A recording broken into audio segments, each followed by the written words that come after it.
Almighty God, we thank you for your many gifts, and as we gather to this time of learning, we ask that you speak through one another, that we encounter you in your word, and that we learn what you would have for us to learn tonight. Lord, we pray in Christ's name. Amen. All right, so the room set up a little different. Hopefully it's a little more spacious tonight. So to kind of review just a little bit for those of you who haven't been able to be here when I gave this speech. So when we talk about the holy sites that we visited, they kind of are broken down into two rough categories. The sites, the traditional sites, and the historical sites. So a traditional site is a site where maybe for centuries, maybe almost 2,000 years, Christians have said this is the place where we believe this happened, but it can't be proven archaeologically, historically. And then there are other sites where we are able to prove using archaeological tools and other tools that this is where this thing, as certain as we can be, happened. So the sites we'll talk about are both of those. Sometimes they're historical and traditional. Sometimes they're one and not the other. I forgot to bring my paper Bible, so let me get my other Bible ready real quick. There's Bibles right behind you. And there's Bibles over here. You know what? You're right. But it's better when I have my floppy Bible. Well, it is, and there's some over here. I don't know what edition You know, you're looking at. a good pastor always has a floppy Bible. You know, Well worn. well worn. You know what's funny? Well-worn floppy Bible. My bride is in France, and she's picking right now to text me. Well, it's nice to see. It's probably just first thing in the morning. No, she's up late. Yeah, it's midnight. Yeah. Oh my wow. goodness. She's having a good time. No, she's calling to say goodnight or texting to say goodnight.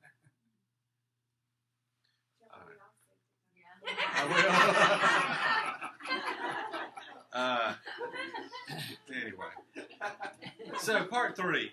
So last time we visited things around the area of the Galilee, and again, this is not necessarily the order in which we saw things when we were there, but it's the order I find it easiest to present them in.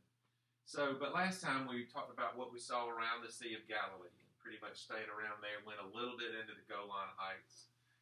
And tonight, we are going to talk a little with some other things. We're going to talk about Nazareth and some things further down the coast. So, onto the Mediterranean.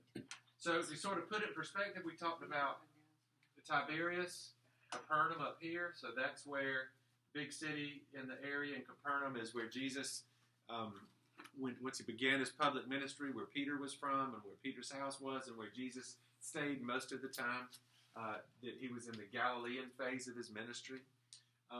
Here's Nazareth, his hometown, which we'll talk about tonight, so you can kind of see where he would have gone. And when we look at the valley, there was a Roman road that went from Nazareth to Tiberias. And so what we're going to talk about tonight, first of all, is wrong computer.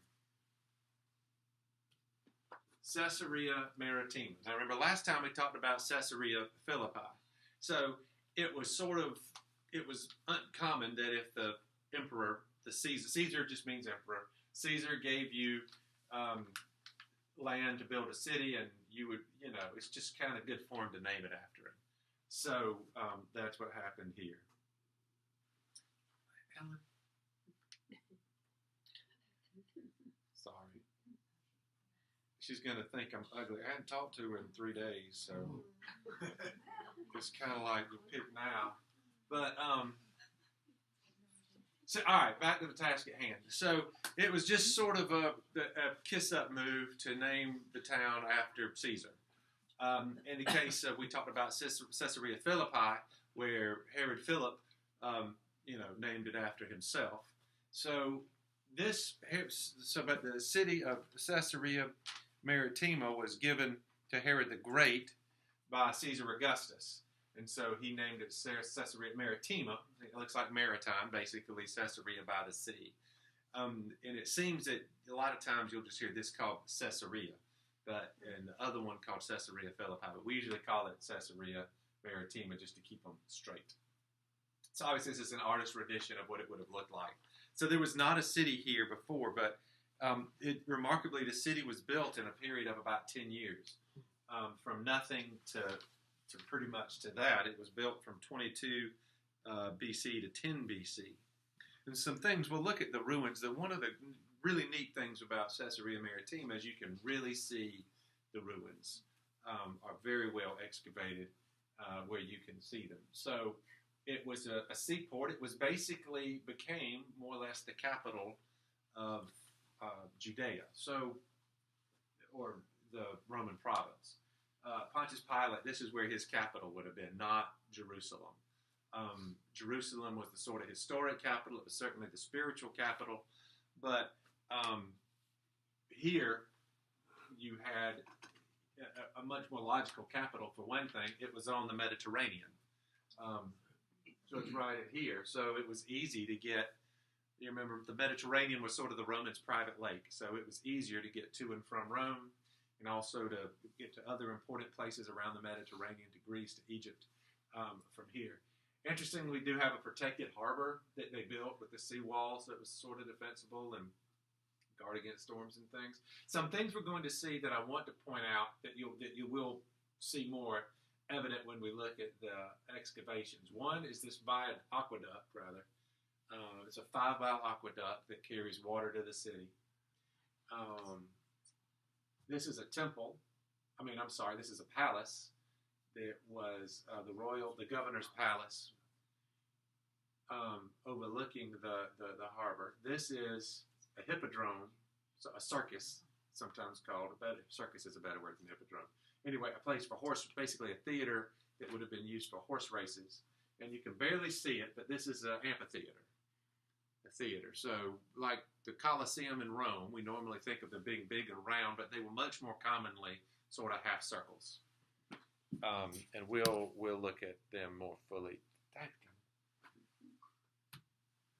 It's hard to be that. Normally, if I'm doing a presentation, it's in front of me, and I'm looking at myself. So when you get to Caesarea Maritima, this is the theater. It has been partially restored, and they do have concerts and plays and things there. When we were there was a huge backdrop so that they were about to have a concert, but you can not really see it. But I did it again. If you can sort of see where it curves, and then there's like I have that out, and then there's like a screen. In a Roman theater, much like a Greek theater, think of that's basically where the stage was, and it would have had columns and wood behind it, and so it wouldn't have been open like it is now. And they reconstructed that backdrop. This is the ruins of the backdrop. But so you can sit in it, and it's used. And if you think about what a football stadium looks like, it's basically this. Bleachered seats, just like you would think of in a stadium. This would have been used as a theater, so probably more for plays and music, but there may have been gladiatorial games here. We don't know for sure. But when you sit there, though, you look out on the Mediterranean, and it's a really pretty view. So also this theater would have seated 4,000 people. So Roman theaters were typically built so in a town or city that you have one seat for every 10 people. So that means Caesarea was a city of about 40,000 people, which at this time would have been big, really big. There's an aerial view of the excavated part. So here again is the theater. And here you see the ruins of circus, where they would have had chariot races. If you've ever seen Ben-Hur, that. And the ruins of the palace, looking out onto the harbor. And of course, this is the Mediterranean. And there's like back behind here, off screen, there's modern housing developments. I mean, it looks kind of like Park West, to tell you the truth.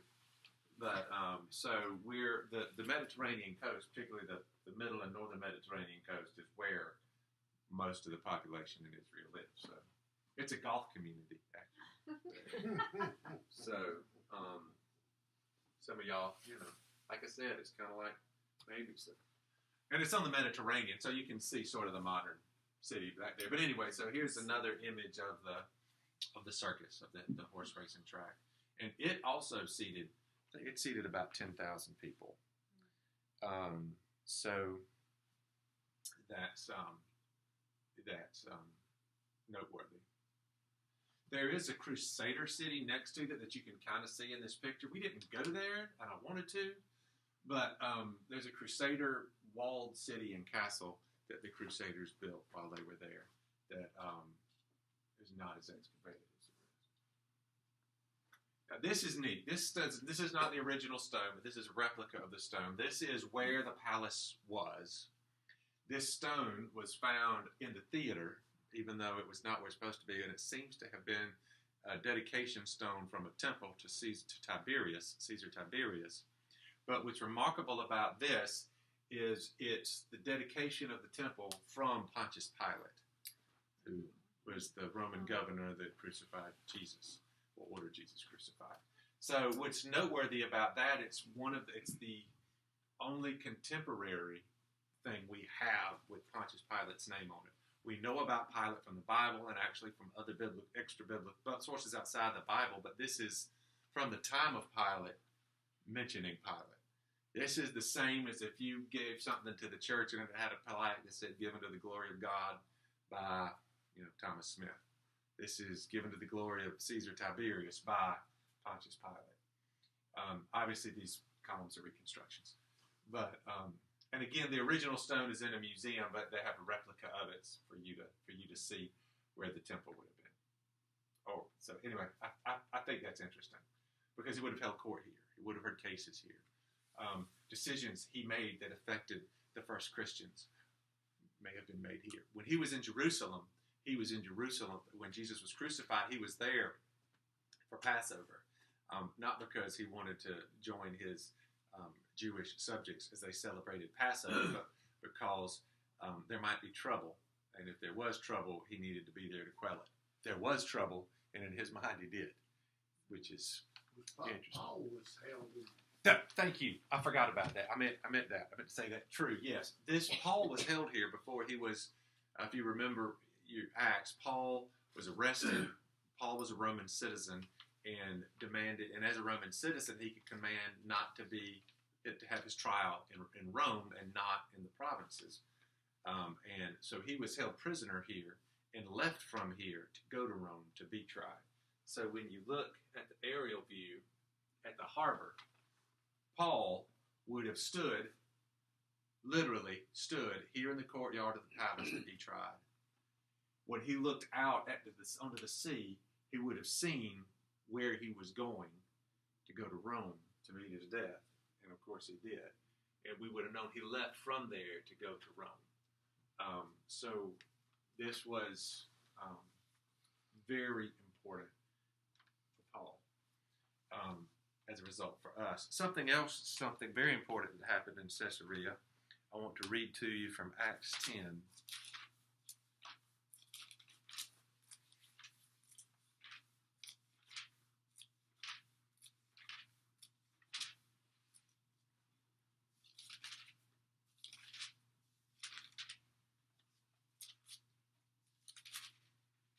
This is kind of long, so I'm gonna kind of read it and talk as I go. So Acts 10, beginning in verse 1. There was a man in Caesarea named Cornelius, a centurion of the Italian company. All right, so we're here in Caesarea, where we've been looking about. This was a Roman army officer. He and his whole household were pious, Gentile God worshippers. He gave generously to those in need among the Jewish people and prayed to God constantly. So he was not Jewish. He was, but he was attracted to and felt a connection to the Jewish God, our God, the Father of Jesus. And so he and his family didn't convert, probably for cultural reasons more than anything else, not just for him, but the Jewish community in Caesarea. But still, he worshiped God in the synagogue. One day, at nearly 3 o'clock in the afternoon, he clearly saw an angel from God in a vision. The angel came to him and said, "Cornelius." Startled, he stared at the angel and replied, "What is it, Lord?" The angel said, "Your prayers and your compassionate acts are like a memorial offering to God. Send messengers to Joppa at once and summon a certain Simon, the one known as Peter." So Joppa is another coastal city not far from Caesarea, where Prince lived. He is a guest of Simon the tanner, whose house is near the seacoast. When the angel who was speaking to him had gone, Cornelius summoned 2 of his household servants along with a pious soldier from his personal staff. He explained everything to them and sent them to Joppa. At noon on the following day, as their journey brought them close to the city, Peter went up on the roof to pray. He became hungry and wanted to eat. While others were preparing the meal, he had a visionary experience. He saw heaven opened up and something like large linen sheet being lowered to the earth by its 4 corners. Inside the sheet were all kinds of 4-legged animals, reptiles, and wild birds. A voice told him, "Get up, Peter, kill and eat." Peter exclaimed, "Absolutely not, Lord. I've never eaten anything impure or unclean." The voice spoke a second time. "Never consider unclean what God has made pure." This happened 3 times. Then the object was suddenly pulled back to heaven. Peter was bewildered about the meaning of the vision. Just then the messengers came by Cornelius, discovered the whereabouts of Simon's house, and arrived at the gate. Calling out, they inquired whether Simon, known as Peter, was a guest there. While Peter was brooding over the vision, the Spirit interrupted him. "Look, 3 people are looking for you. Go downstairs. Don't ask questions. Just go with them, because I have sent them." So Peter went downstairs and told them, "I'm the one you're looking for. Why have you come?" They replied, "We've come on behalf of Cornelius, a centurion and a righteous man, a God worshiper who is well respected by all the Jewish people. A holy angel directed him to summon you to his house and to hear what you have to say." Peter invited them into the house as his guests. The next day he got up and went with them, together with some of the believers from Joppa. They arrived in Caesarea the following day. Anticipating their arrival, Cornelius had gathered his relatives and close friends. As Peter entered the house, Cornelius met him and fell at his feet in order to honor him. But Peter lifted him up, saying, "Get up. Like you, I'm just a human." As they continued to talk, Peter went inside and found a large gathering of people. He said to them, "You all realize that it's forbidden for a Jew to associate or visit with outsiders. However, God has shown me that I should never call a person impure or unclean. For this reason, when you sent for me, I came without objection. I want to know, then, why you sent for me." Cornelius answered, 4 days ago at this same time, 3 o'clock in the afternoon, I was praying at home. Suddenly, a man in radiant clothing stood before me. He said, "Cornelius, God has heard your prayers and has compassionate acts, and your compassionate acts are like a memorial offering to him. Therefore, send someone to Joppa and summon Simon, who is known as Peter. He's a guest in the home of Simon the tanner, located near the seacoast. I sent for you right away, and you were kind enough to come. Now here we are, gathered in the presence of God to listen to everything the Lord has directed you." If we read on, we'd see Cornelius and Peter would preach to them, and Cornelius and his entire household would be, this just quit recording. Peter and his entire household, Cornelius and his entire household, would be baptized and become Christians.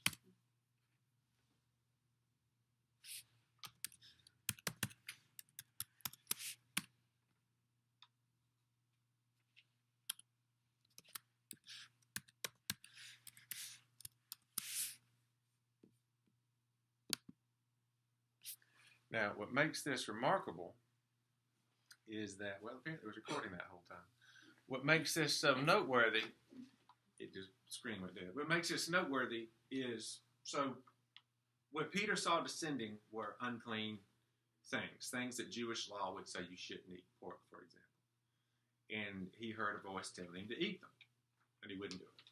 And the voice said, God has made all things clean. Then messengers from a Gentile worshiper of God, worshiping as a Jew but not converting to Judaism, come and say, the Holy Spirit said for you to come and preach to us. And he gets there, and he does. He's converted, and they're baptized. And this is the first time we see Gentiles being grafted into the Christian community. The first thing that the church had to wrestle with was, do you have to be Jewish to be a Christian? It doesn't mean you can't convert, but it does mean, do you have to convert to Judaism in order to be a Christian? Or can you just become a Christian without becoming a Jew? And what we see in this story is Cornelius and his household becoming Christian without becoming Jewish. And thank goodness that happened for you and for me. Because otherwise, if the church had not had that experience, if Peter had not listened to the call of God, and we see Paul, his primary mission was among the Gentiles. None of us would be here. I'd be a priest of Thor or something like that, I guess. I don't know.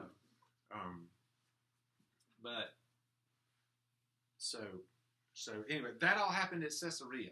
This is one of those times. So it's a site associated with Peter and Paul more than Jesus. Yet it's one that's some terribly pivotal things for our faith happened in this place. So I lift that up. And it's cool that there's a rock with Pilate's name. It's very, very pretty. It is gorgeous. It is one of the most, you know why there's a seaside golf resort there when you get there. It is, the water is just, you know how beautiful Atlantic water is, Southern Atlantic water is that beautiful sort of muddy color most of the time. You know, you can look right through, it's blue. It really is blue like that. Not unlike the Gulf Coast, but prettier, I think.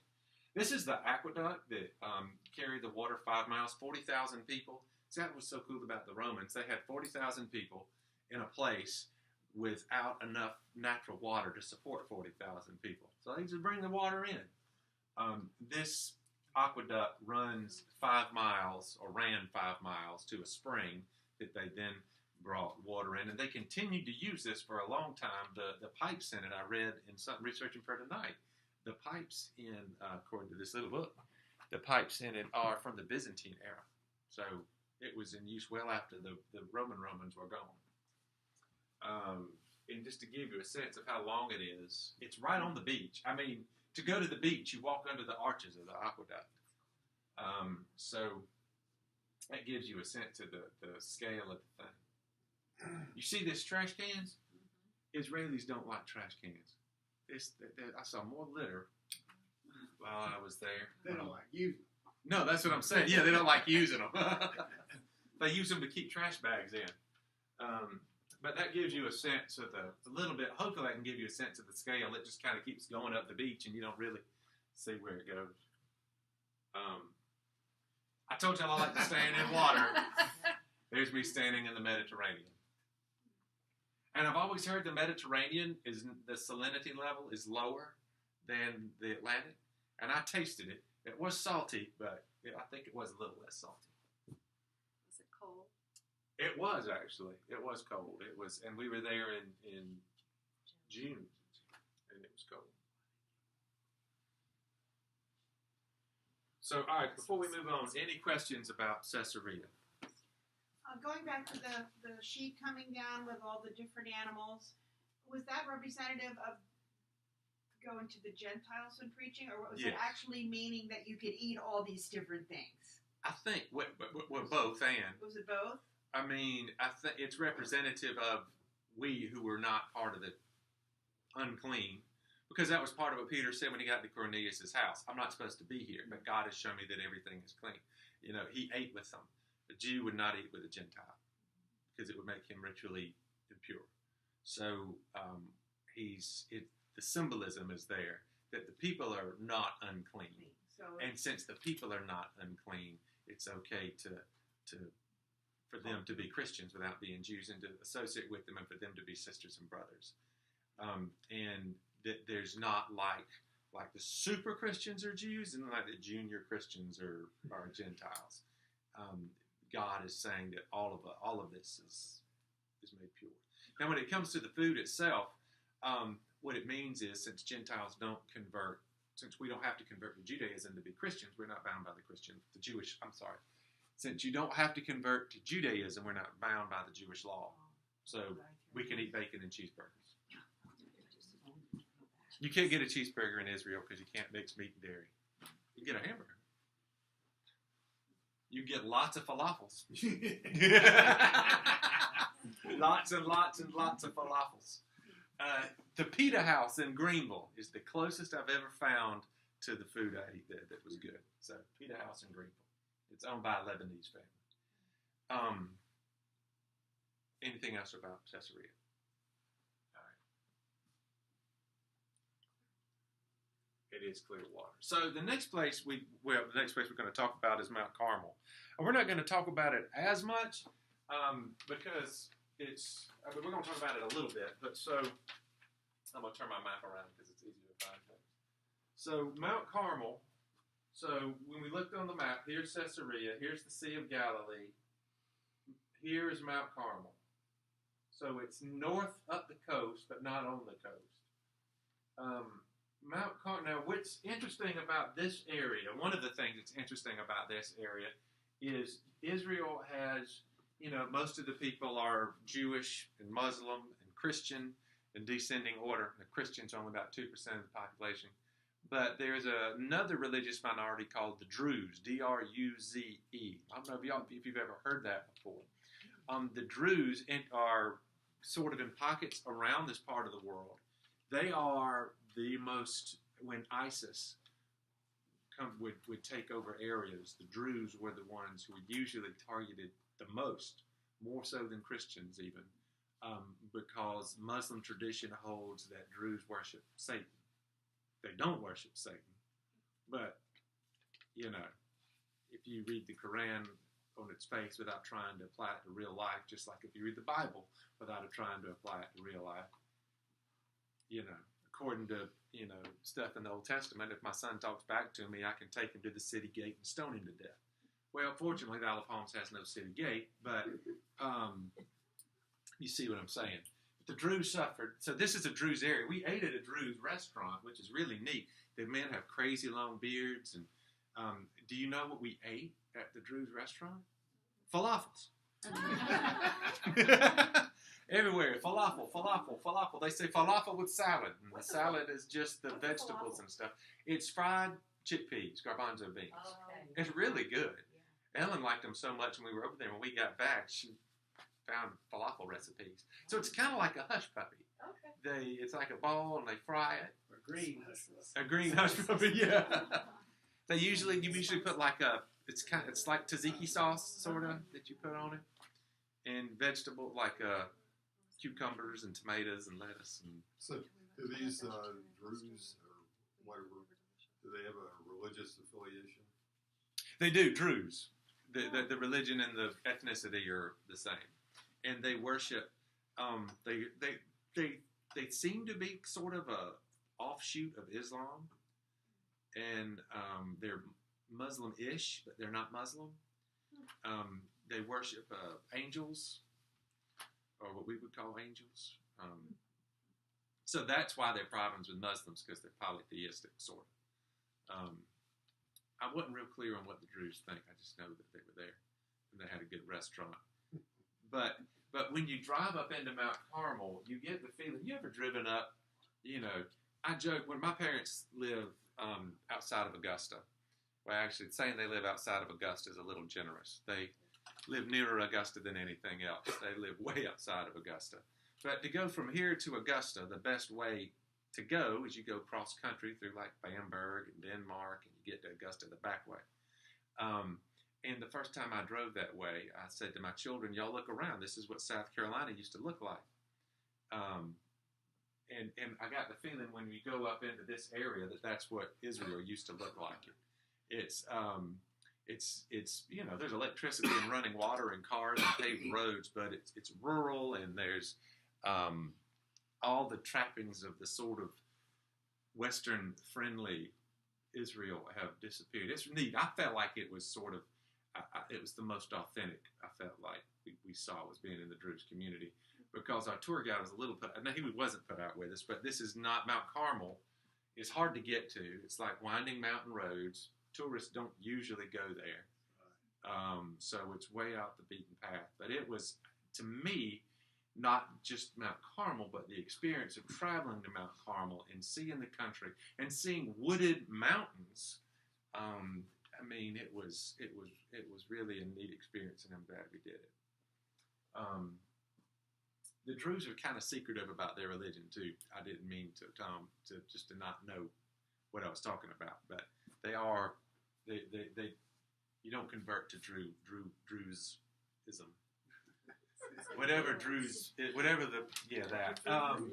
So Mount Carmel. I'm not going to read it, but in Mount Carmel is the site where a prophet Elijah did battle with 450 prophets of Baal. Basically, he was in an argument with the ruling powers, and Baal was a Canaanite god, and we see that it seems to be sort of in the ongoing struggle between the Hebrews that were in the Holy Land, were not new, but the two, you have the Hebrews and the Canaanites, who were the other indigenous people of the Holy Land that seemed to be in tension through a lot of the Old Testament. And it seems that Baal was one of their gods. And Elijah basically said, send all your prophets, I'll meet you on top of Mount Carmel, and we'll do battle. And 450 prophets of Baal show up, and they all get struck dead. So that symbolizes what happened. That's a prophet. That's supposed to be Elijah with the sword, with his foot on a dead prophet or dying prophet of Baal, which is, again, like I said, tourists don't usually go there. This is the part of the Old Testament you just don't read real closely. But so this is where that's commemorated. But one of the neatest things about it was the view. So that's looking from the top of Mount Carmel out onto the Jezreel Valley. Now, if you look at the map again, you have the Via Maris that kind of follows. Remember, we talked about you've got the Great Rift Valley, you've got a hill country in the center, and then you've got a plain. Well, the only place this hill country is really broken is the Jezreel Valley, which cuts from the coast around Mount Carmel over to the area, over to the Rift Valley, the Jordan Valley. So if you were going from east to west or west to east, this is the way you would have gone, because it would have been the easiest path. You would have come from up here or down here and funneled through there, and then again you'd have gone south on around to Egypt or north on up into what's now Turkey or Syria or Lebanon. But anyway, so this was a highly traveled area. And since it was a highly traveled area, it was a highly contested area over who was going to be in charge of it. And the Elijah story is part of the prophets of Baal, as part of that biblical witness of the struggle for superiority of the controlling of this area that was just going on and on and on from ancient times, which we'll talk about more when we look at Megiddo. Megiddo is also on the Jezreel Valley, overlooks the Jezreel Valley.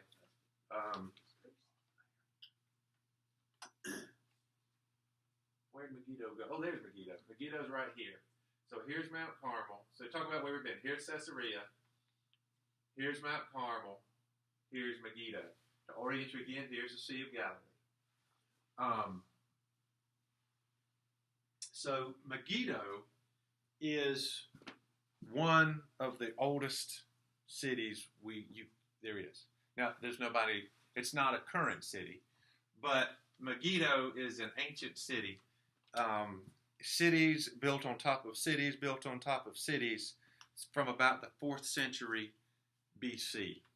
There were at least 20 cities at this site.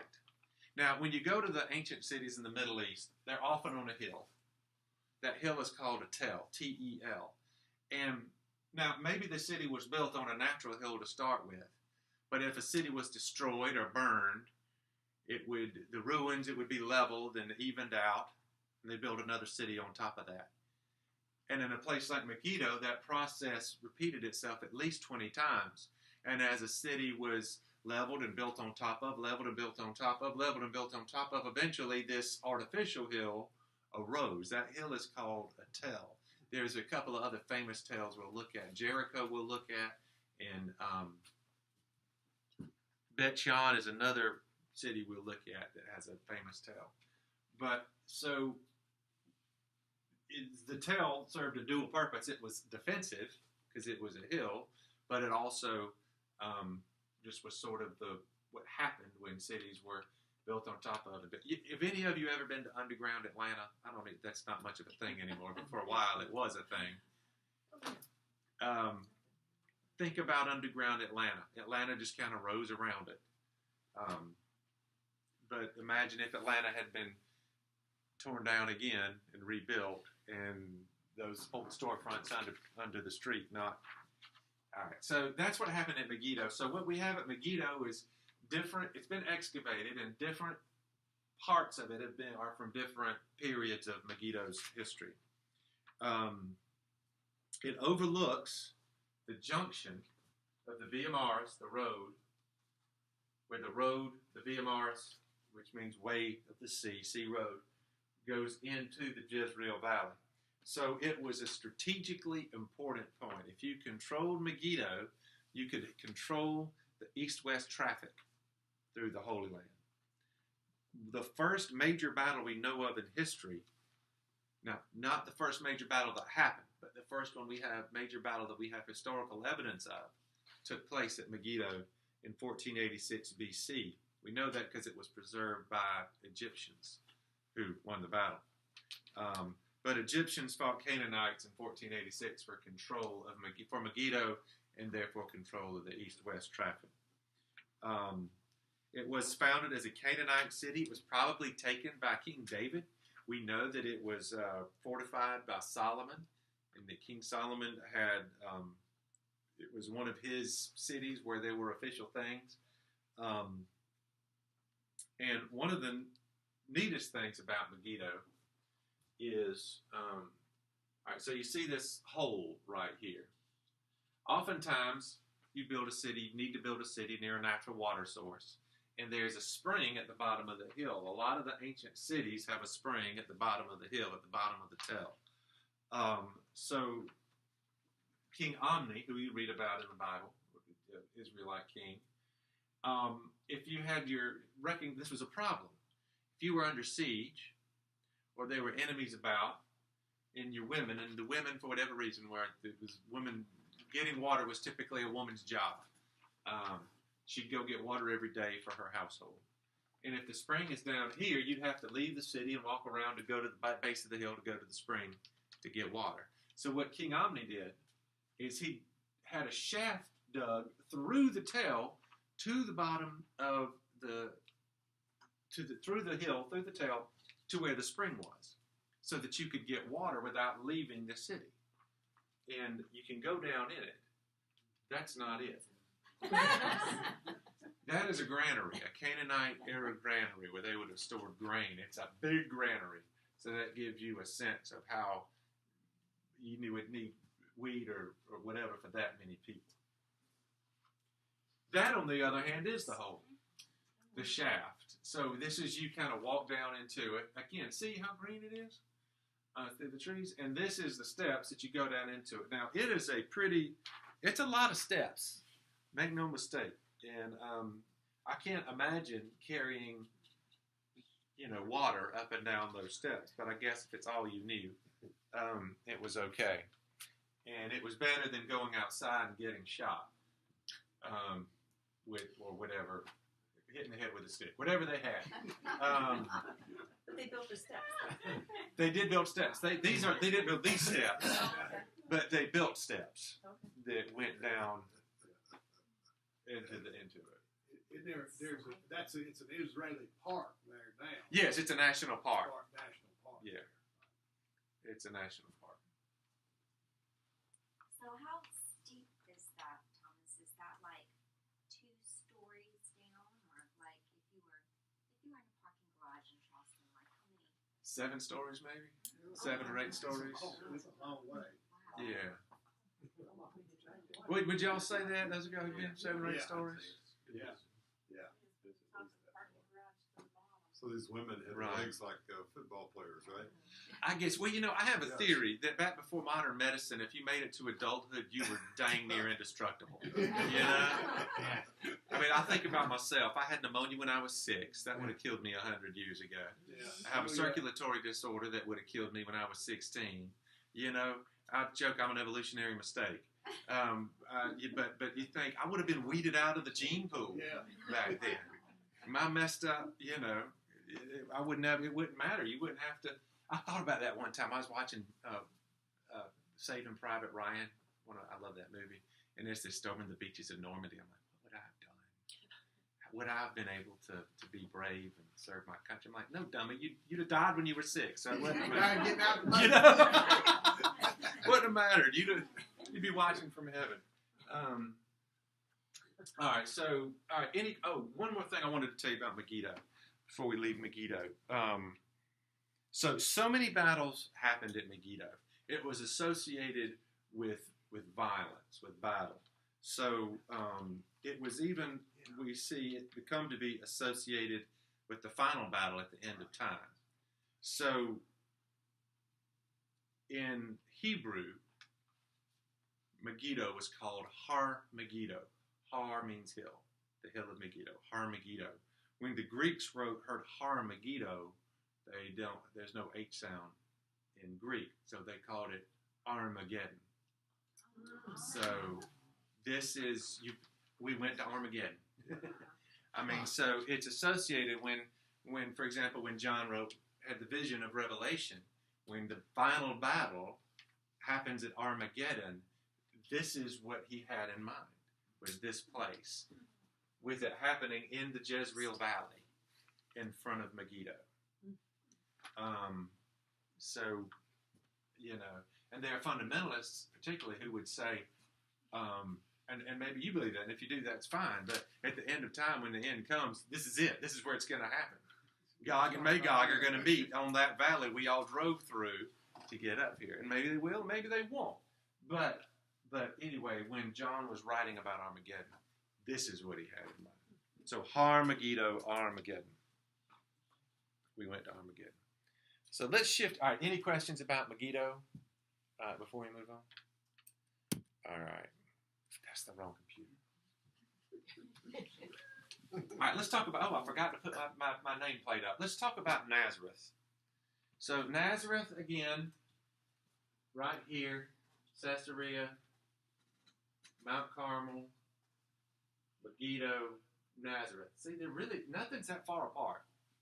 Again, Sea of Galilee to orient it. So Nazareth, I'll talk just a little bit about Nazareth before we talk about the things in Nazareth. So Nazareth was Mary's hometown, Mary the mother of Jesus. It was her hometown. It seems that was sort of her family's ancestral home, was Nazareth. Joseph, we know from reading Luke, seemed to have his family be from Bethlehem. And I think Joseph's being from Nazareth is kind of like me being from South Carolina, me being from Georgia. I grew up in Georgia. I was raised in Georgia, but most of my family, actually, extended family, was in South Carolina.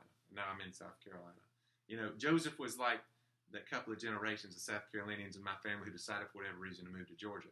He kind of had a foot in both camps. He was born and raised in Nazareth, but he still had this identity with Bethlehem.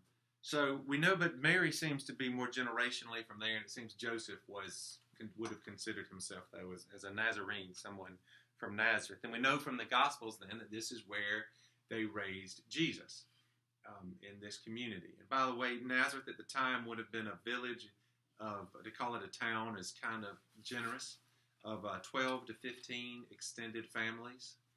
So, when we hear in the Gospels, when Peter and Andrew and James and John say, we found Jesus, he's from Nazareth, we found the Messiah, and he's from Nazareth, and the response is, what good could come out of Nazareth? I think I got the citation wrong. Doesn't matter. Nazareth was not a place you expected anything important to happen. So 12 to 15 extended families, probably.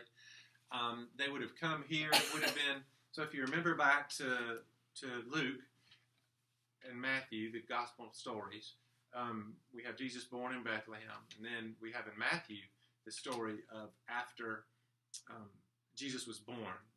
Herod, who was the ruler of Judah, was threatened that the king of the Jews, which is what he claimed to be, was born. So the Holy Family fled to Egypt. And after spending some time in Egypt, they came back to Nazareth, would have put them out of the territory of Herod the Great as well. They would have been not. So Nazareth was also, it was Mary's home, but it was also a safe place. Now, we'll talk first a little bit about Joseph. The Greek word that's used to describe Joseph is tekton, T-E-K-T-O-N. That's English, so tall, alpha, whatever, gamma, whatever, Greek. But tekton, which can be translated artisan or builder. This is just interesting to me. So, of course, we have the tradition that Joseph was a carpenter. But if you go to, this is a reproduction of the synagogue, the kind of synagogue, I should say. Archaeology hasn't showed us the footprint of it or anything, but the kind of synagogue that's there. And even the ancient buildings at Nazareth are made of stone. Because there were trees, but trees were valuable and needed for other things, where there are rocks everywhere. The reason they stoned people is because it was easy. All you had to do was bend over, and they were everywhere. Yeah, a lot easier than burning them at the stake. That's right. That's right. You burned your town's whole wood supply to sort of get one person. So, so there's some speculation. Some scholars would say, well, if he's tekton and carpenter is sort of a mistranslation, then maybe he was a stonemason. Maybe a better way to think of it is we have the tradition of builder. Maybe he was what we would call a contractor. Which might have made him maybe a little more prosperous if he was a contractor and he had stonemasons and carpenters. Who knows? Even if he were more prosperous, he was not rich because he was in Nazareth. But he seems to have been a respected man in his community. So anyway, I just found that interesting. Oh, and if they were stonemasons, either way, if Jesus was in the family business with his father, then we always think of, kind of Jesus meek and mild. But Jesus would have been like big and strong and muscular because he would have had to work with rocks or whatever. I just always like to point that out. Jesus was a tough guy. I like that. So there is a sort of living history thing you can go to in Nazareth. What's it called? I wrote it down. Nazareth Village. That it doesn't pretend to be a reproduction of biblical Nazareth, but it presents sort of what biblical Nazareth may likely have been like by presenting things we know using history and archaeology that a village in that place in that time would be like. And so there are people spinning wool, and there's yarn, and there's sheep, and there are people in period of correct clothes. But to me, the neatest thing there was the synagogue. Because, I think about my first appointment as a minister. My smaller of my two churches was an old one-room wooden little country church. This is that, but a synagogue. We looked at the synagogue, if you remember, if you were here last week, we looked at the synagogue in Capernaum, and it was kind of grand and big. This is just the poor folks' synagogue. You see, but it's still more or less the same layout. You have, and we know this is what a synagogue at the time of Jesus may very well have been like. You have light coming from these open windows around the ceiling. 3 rows of seats, like bleacher seats, but nothing grand on one end. You had a table to hold the scrolls, and this jar. We don't know how they stored their scrolls for sure in Jesus' synagogue, but very likely it was just a clay jar that they just rolled up and set them down in at the end of the services on the Sabbath day. So, and it's his exterior is rock, rough rock. The interior is plaster. And so, to me, this was one of the things I really enjoyed because it gave me a sense when Jesus worshipped, this is what it would have looked like. When he opened up and read from the Isaiah scroll and made everybody mad, this is what it would have looked like where he was. And when you think about these are regular people, these are not educated people or fancy people or rich people. These are salt of the earth kind of people. And here is Jesus standing up saying he's the Messiah. No, you're not. You're Joseph's son, the Tecton's son.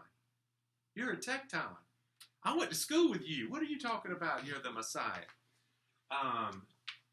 And when I think not just that, where Jesus announced his ministry, but also this is where Jesus would have learned the stories. This is where this same one room would have been a school. This is where he would have learned to read Hebrew, and he would have learned the basics of Jewish faith. He would have learned everything that then prepared him to go off as an adult and have his ministry. To me, that was just moving, even though it was a recreation, to know that place was like that. All right, so let's talk about Nazareth. Biblical Nazareth has not really been excavated. Nazareth is a modern city now, and it is one of the places with a sizable Christian population. So what you see, these two pictures are the Basilica of the Annunciation. Basilica is Roman Catholic for great big church. But it does have some technical difference, what makes something a basilica versus what makes it a church, a parish church. But this is the Basilica of the Annunciation. So this is built on top of where a Byzantine church was. It was built on top of an earlier church that everybody said is where Mary's house was. Remember we talked about how they identified the holy sites? Had St. Helena and others would go and say, where'd this happen? They'd say, over there. And then they'd knock down the ruins and build a church on top of it. So there was a Crusader church there, which was on the ruins of a Byzantine church. And this building was built in 1969. By the way, when you walk in, the pictures with the dome don't do it justice. It's just huge and beautiful. But you walk into the courtyard, and the edifice of the church on the front has, in Latin, and the Word became flesh. And you see that as a recurring theme throughout it, and the Word became flesh, because it was, if this is built on top of Mary's house, it's where the Holy Spirit conceived Jesus in Mary's womb. And so that is a way to think of it. So this is a very Marian church.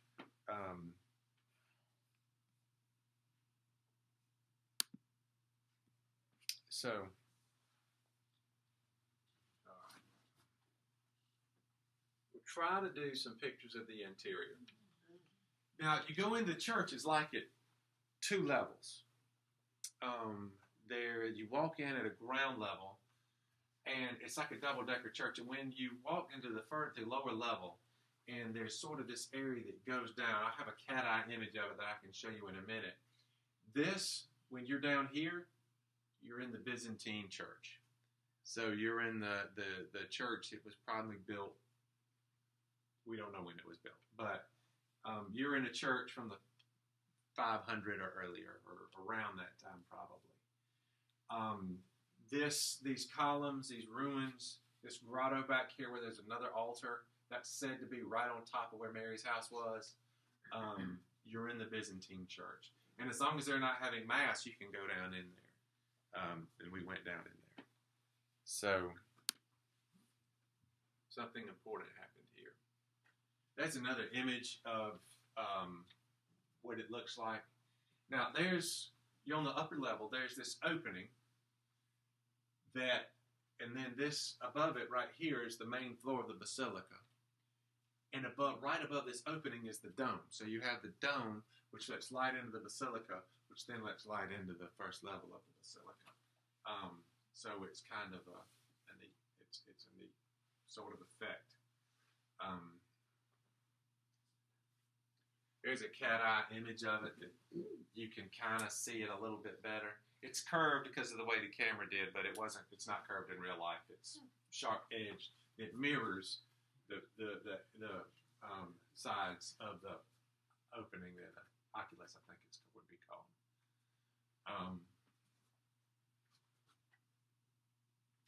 And then that's an image of the main basilica. Standing from the back, under the dome, here's the high altar. Mosaics all over the place, stained glass windows. When you walk into this space, this is the story I tell when I talk about going into a church like this church. My dad, some of you know, he's a retired United Methodist minister. He's from Savannah, Georgia, and he, I'm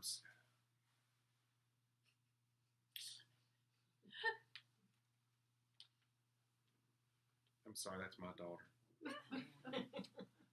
I'm not going to answer her, but I am going to text her. Is she here or is she in She's there? at home.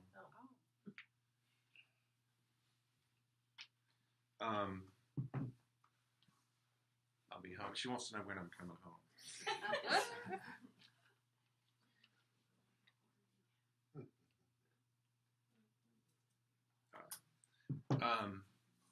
It used to be when you weren't at home, you were just gone. Nobody knew where you were. All right, so I'll tell the story about. So Daddy's from Savannah, and one of the things he would do is take senior groups to Savannah for his sort of personalized guided tour of Savannah. And if you've never been in the church, the Cathedral of St. John the Baptist in Savannah, you should go. It's like somebody picked up a Gothic cathedral and set it down and made it tropical and set it down in Savannah. So imagine the soaring arches and the sort of theology of space that we've talked about with the sacred architecture like we talked about before. But just bright and airy and colorful. It's one of my holiest places in the world, and it's a Catholic cathedral.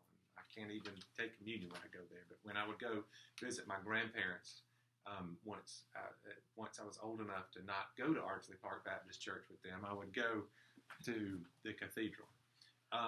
So anyway, Dad leads a senior group, and there was a German man that was in this group who'd been in America for years and years and years and years and years. And when they're coming out of the cathedral, Daddy looks over, and the man's just got tears coming down his face. Daddy's like, What's wrong? Are you okay? He's like, I didn't know Americans could build a church like this. The space itself moved him at a spiritual level. This was one of those places where the space itself moves me at a spiritual level. One of the things interesting that just happened to be in this picture, you see this flag with the red cross, the big red cross, and the four little, that's the Jerusalem cross. It's also a sign of the order of the Franciscans who maintain a lot of the holy sites in the Holy Land. The symbolism of the Jerusalem cross is the big cross is for Jerusalem, where the gospel started. And then the little crosses are for the four corners of the earth, where it went from Jerusalem out into the world. Also symbolizes Matthew, Mark, Luke, and John.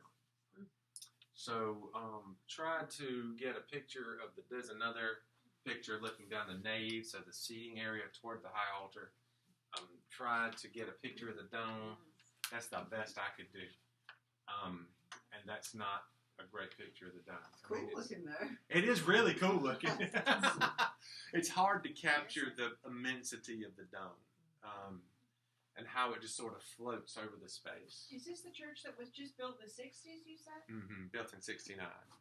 And before they built it, they did extensive archaeological excavations. And they identified what they think, since it was what was remembered on that site, was very likely Mary's house. And the reason they think it was Mary's house is, for one, we know ancient folks were saying this was Mary's house was here. And they excavated a house that, remember how we talked about at Capernaum, one of the pieces of evidence that this house was Peter's house is we can see from what archaeologists found there that it changed purposes. They think that they found the same thing here. A house that seems to have ceased to be used for a house and start to be used as a place of worship, which the mother of Jesus' house would be a good candidate for that sort of thing to happen. So to be there is to be in the house where Mary lived, the mother of Jesus lived, where she heard the news that she was going to bear the Messiah. I mean, you just kind of And then with the space itself, it all just kind of sinks in and is a little overwhelming. Is this more click as a museum or as an actual congregational worshiping space? The second one. Yeah, this is not a museum. A lot of the churches of Europe are no longer, they're more museums than actual congregational spaces. Well, every place we'll talk about that either has a congregation or a monastic community No. that is attached to it. I don't think we went to a single space that's only a museum. It's not like, I've been to Europe too, and it's not like the churches of Europe. This is a Franciscan church. With, we saw Mass being celebrated in one of the slides. They will come and tell you to hush if you're being too loud.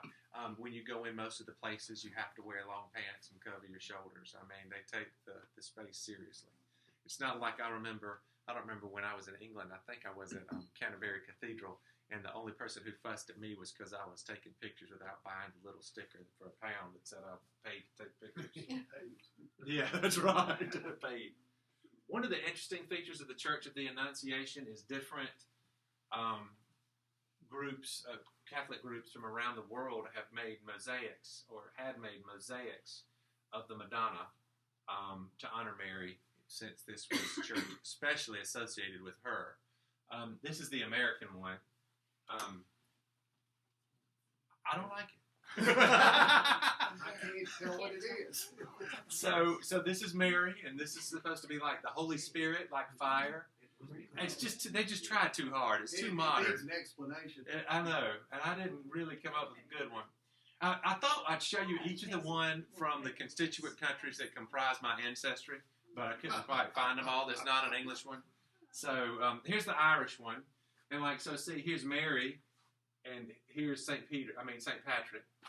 And there's something there in Gaelic. And see the Irish symbolism.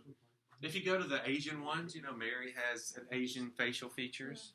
I just think it's interesting that each culture was able to conceive of Mary as theirs, as one of us. And I think that there's something in that. So there's the Scottish one.